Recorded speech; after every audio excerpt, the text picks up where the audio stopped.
Depuis le début des vacances, à Sérignan, dans l'Hérault, se tient le camp du Norseroun. Norseroun, qu'est-ce que cela veut dire? Norseroun signifie en arménien nouvelle génération.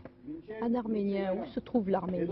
L'Arménie se situe aux confins, au carrefour de trois grandes régions, l'Asie mineure, la Turquie, le Caucase et l'Iran. Qu'est devenue l'Arménie?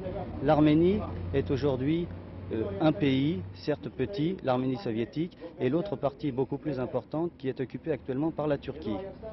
Pourriez-vous nous rappeler un tout petit peu l'histoire des dernières années de l'Arménie? Oui, elle est un peu triste, disons, mais en 1915, les Turcs ont perpétré un génocide contre toutes les populations arméniennes des provinces de l'Empire ottoman.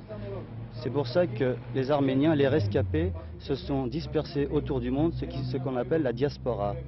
Et en France, nous sommes 150 000. De par le monde, combien êtes-vous? Nous sommes actuellement plus de 5 millions. Nous avons rattrapé, disons, le chiffre d'avant 1915.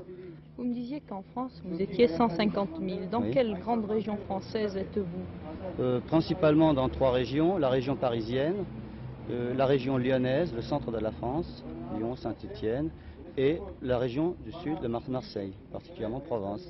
Oui, et quel fut le but de ce camp? Eh bien, le but de ce camp, d'abord, c'était de créer un foyer arménien pendant les vacances, de pouvoir redonner à nos jeunes, disons, un peu du patrimoine arménien, particulièrement de l'histoire arménienne. Et c'est pour ça, d'ailleurs, comme le fait mon camarade, il explique actuellement la géographie de l'Arménie, ce que beaucoup ignorent. Beaucoup de jeunes sont avides de connaître l'histoire de leur passé. Mais ne croyez pas qu'ici, nous n'avons que des conférences.